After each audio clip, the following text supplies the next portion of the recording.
है। कभी हिंदू का शमशान घाट बेच दिया जाता है तो कभी मुस्लिमों का वक्फ बोर्ड का जमीन बेच दिया जा रहा है। मठ ऐसे ही बिका है, कब्रिस्तान ऐसे ही बिका है, शमशान घाट आपने बताया बिका, मस्जिद मंदिर की जमीन बिक रही है और सब भूमाफिया बेच रहे हैं। भूमाफिया का कोई धर्म नहीं इसमें। हम लोग जो हक की आवाज़ है उसको उठाते रहेंगे और हम लोग बैठते रहेंगे। 15 साल यहाँ बैठना पड़े हम लोग 15 साल और बैठेंगे, लेकिन लड़ते कहीं ऊपर चले जाइए। बिल्कुल कोई बात नहीं है। ऊपर जाएंगे तो ऊपर हम अपना सर फख्र से ऊंचा तो कर सकते हैं कि हाँ हमने मजलूमों के लिए, कमजोरों के लिए लड़ा, किसी का बेच के तो खाया नहीं। अब बेचने वालों को तो समर्थन नहीं दिया।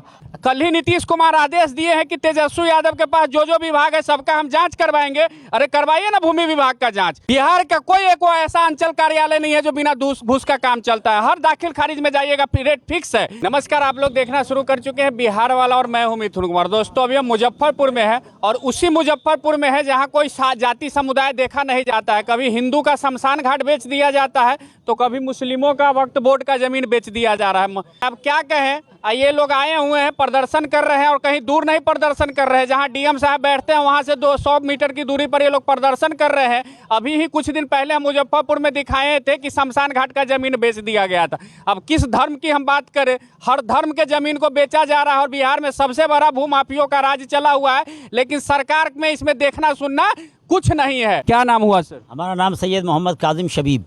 काहे बैठे हुए डीएम ऑफिस? एक तो हम क्या आपको बताएं क्यों बैठे, आपने सब बता ही दिया। धर्म का कोई क्या बात कही आपने, सब सारा इंटरव्यू आपने ले दिया। क्या बात है, कोई धर्म की जमीन नहीं बची हुई है। मठ ऐसे ही बिका है, कब्रिस्तान ऐसे ही बिका है, शमशान घाट आपने बताया बिका, मस्जिद मंदिर की ज़मीन बिक रही है और सब भूमाफिया बेच रहे हैं। भूमाफिया का कोई धर्म नहीं इसमें। जो आप नाम नहीं, अभी यहाँ पे आप नाम ले लीजिए भूमाफिया का, उसका आगे जो है कुमार भी लगा है, उसके आगे रिजवी भी लगा है, उसके आगे आलम भी लगा है, उसके आगे कोई जात नहीं है और सब एक हो जाते हैं। जब ये भूमाफिया 21 जुलाई को, अभी जो यहाँ पे कौन है, आशीष आनंद जो DSP थे, उनके साथ बड़े बड़े शहर के भूमाफिया, जावेद अख्तर गुड्डू, शाह आलम, शब्बू, समीर, ये गेट तोड़ के घुसे थे 500 भूमाफिया के साथ और औरतों बच्चों को हमारे घर में घुस के बुरी तरह मारा था।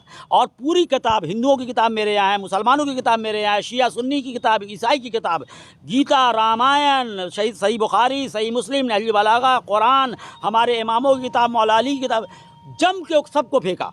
सब ने मिलके, सारे धर्म के भूमाफिया, माने कोई नहीं देखा कि मुसलमान के धर्म का किताब है कि हिंदू के रामायण, सब मिलके लिखा। इसलिए कि इनको धर्म की किताब नहीं चाहिए, इनको चाहिए दौलत, माल, कोई इनके खिलाफ बोल ना सके, इनको अय्याशी चाहिए।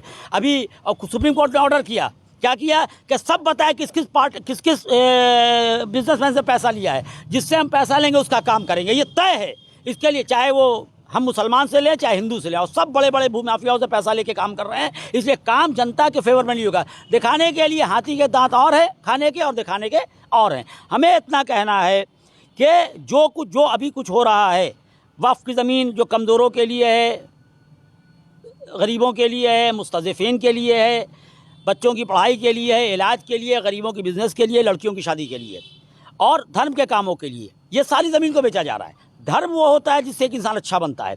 कहा कि धर्म की ज़मीन बेच दो, ना धार्मिक काम होगा, ना अच्छा आदमी बनेगा, ना अच्छा आदमी बनेगा, ना जालिम के खिलाफ खड़ा होगा। जैसे इमाम हुसैन यजीद के खिलाफ खड़े हुए, गांधी जी ने कहा कि हमने भी इमाम हुसैन से शिक्षा लेके अंग्रेज़ के खिलाफ खड़े हुए हिंदुस्तान को उन्होंने आज़ाद कराया। कहा कि ऐसा ना हुसैन का जिक्र हो, ना किसी भी धर्म से आपके राम जी का जिक्र उस तरह ना हो जैसे होना चाहिए कि रावण को निकाल के फेंक देना है। जिक्र भी कर रहे हैं, रावण भी पल रहा है बगल में, क्या फ़ायदा हुआ? नाम इमाम हुसैन का भी ले रहे हैं। लूट का काम, यजीद का काम लूट का काम था, झूठ का, धोखे का। जो भी झूठ, लूट और धोखे का काम कर रहा है वो यजीद है। ये लोग नहीं चाहते हैं कि कोई ऐसी जगह हो जाए यजीद के खिलाफ बोला जाए, ताकि हुसैन ऐसा आदमी पैदा हो। धर्म की ज़मीनें बेच रहे हैं। नेल्सन मंडेला 27 साल लड़े, इमाम हुसैन के नाम पर लड़े। 25-23 साल के बाद वो थक गए थे, लेकिन बोले कि अब हम लोग को लगता है कि हम थक गए, जेल से बाहर आए। लेकिन उन्होंने कहा कि नहीं, इमाम हुसैन भी लड़के मर गए, हम भी आखिर तक लड़ेंगे, और लड़े। देखिए, कहीं ना कहीं कमज़ोरों का नाम लेके, अच्छे लोगों का नाम, धार्मिक लोगों का नाम लेके हम खड़े हो रहे हैं। ये लोग ज़मीन को बेच रहे हैं हम लोग के ऊपर। हमारे पास 35 केस, 40 केस, चोरी, डकैती, लूट, चेन छीनना, आगे क्या क्या हम बता नहीं सकते। इनके ऊपर सैकड़ों केस, ताकि कोई खड़ा ना हो सके और इन जालिमों के खिलाफ बोल सके। अच्छे लोग हर जगह बुरे अच्छे हैं, मौलवी में अच्छा बुरा आदमी है, लेकिन क्या करते हैं ये कर ये रहे हैं कि कुछ सरकार के बुरे लोगों को मिला के, आपने बताया गौशाला का कागज़ फटा है, अंचल का कागज़ फटा है, वक्फ का कागज़ फटा है, टैंपरिंग है, साफ कागज़ बदले हुए, जो बहुत बड़ा ग्रॉस बने, बहुत बड़ा क्राइम है। ये बर्ड साइज, ये माइक्रोस्कोपिक व्यू नहीं है, बर्ड साइज व्यू है। इतना से आप देख सकते हैं कितना, लेकिन जाइएगा आपको इतना दौड़ाएंगे। हम क्या कहें, ये तो भूमाफिया की बात कर रहे हैं और बिहार में भूमाफिया से लेकर राजनीतिक माफिया तक घूम रहे हैं, लेकिन गरीब जनता का सुनने वाला कोई नहीं है। अब हम किस सरकार की बात भी करें, वो सरकार जो 6 महीना इधर रहता है, वो सरकार 6 महीना इधर रहता है। अब 1 महीना मंत्री बनने में लग जाता है, 2 महीना उसका डेंटिंग पेंटिंग घर का होगा, लेकिन ज़मीन का देखने वाला कोई नहीं होता। अब किससे बिहार में हम बात करेंगे? लेकिन बिहार में तो अभी तुरंत सरकार बनना है, अभी तक कोई मंत्री भी नहीं ठीक से हो पाए हैं कि किसका कौन सा विभाग होगा। 9 विभाग रखे हुए हैं, किसको देखे आप? लोग राजनीतिक लड़ाई लड़ते हैं। हम सब पहले ही बोल दिए हैं कि जांच पड़ताल होता है। अरे भाई, नीतीश कुमार में हम चैलेंज कहते हैं कि है तो अंचल कार्यालय की जांच करवा लीजिए, एक अंचल कार्यालय की। आपको पता लग जाएगा कि बिहार में कैसे भूमाफियाओं का राज होता है। एक दाखिल खारिज से लेके वो रसीद कटवाना होता है, उसका भी रेट फिक्स है, और कर्मचारी 3-3 गो अटर्नी पंचायत में रखता है, उसके द्वारा वो पैसा लेता है। सब जगह फिक्स है पूरे बिहार में। क्या नाम हुआ? सैयद ताहिर हुसैन।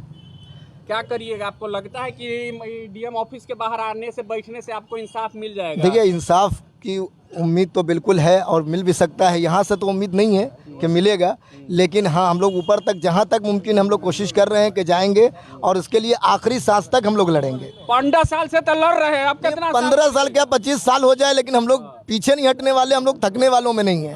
15 साल क्या 50 साल गुजर जाएगा, लेकिन वो थकेंगे नहीं। जो हक की आवाज़ है उसको हम लोग बुलंद करते रहेंगे। हम लोग जो हक की आवाज़ है उसको उठाते रहेंगे, और हम लोग बैठते रहेंगे। 15 साल यहाँ बैठना पड़े, हम लोग 15 साल और बैठेंगे। लेकिन लड़ते कहीं ऊपर चले जाइए, बिल्कुल कोई बात नहीं है। ऊपर जाएंगे तो ऊपर हम अपना सर फख्र से ऊंचा तो कर सकते हैं कि हाँ, हमने मजलूमों के लिए, कमजोरों के लिए लड़ा। किसी का बेच के तो खाया नहीं, अब बेचने वालों को तो समर्थन नहीं दिया। तो अब ये देखना है कि मुजफ्फरपुर के डीएम साहब हो चाहे सीओ साहब हो, इन लोग के साथ कौन इंसाफ करेगा। उम्मीद तो बड़ी कम है, हालांकि 15 साल से लोग ये लोग लड़ रहे हैं और लड़ते रह रहे हैं। अब देखना है कि कौन इनके साथ खरा उतरता है और इनके ज़मीन के लिए इंसाफ करेगा। और मुजफ्फरपुर में मैं चैलेंज देता हूं डीएम साहब को कि हम गए थे बगल के ही पंचायत में, जहां 100 परिवार हिंदू हमारे साथ थे, और वो लोग कह रहे थे कि हम जहां अपना दाह संस्कार करते हैं, जलाते हैं, वो ज़मीन को बेचा जा रहा है। तो हम किस धर्म की बात करें? न यहाँ हिंदू का ज़मीन बच रहा है, न मुसलमान का ज़मीन बच रहा है। तो धर्म वालों देख लो, तुम्हारा भी ज़मीन नहीं बच रहा है, न हिंदू का मुस्लिम का। तो यहाँ पे भूमाफियाओं का राज है। और मुजफ्फरपुर क्या, मुजफ्फरपुर तो आतंकों का, भूमाफिया के लिए AK-47 चलता है। तो हम मुजफ्फरपुर की परिचय क्या दे भूमाफियाओं के लिए? जरूर वीडियो को शेयर कीजिए, और ऐसे लोग को इंसाफ मिलना चाहिए, चाहे वो शमशान घाट के लिए लड़ रहे हो, तो चाहे जो है सो सिया वक्त बोर्ड के लिए लड़ रहे हैं। तो सब आदमी को, बिहार को भूमाफियाओं से मुक्त होना चाहिए। जय बिहार, जय बिहारी।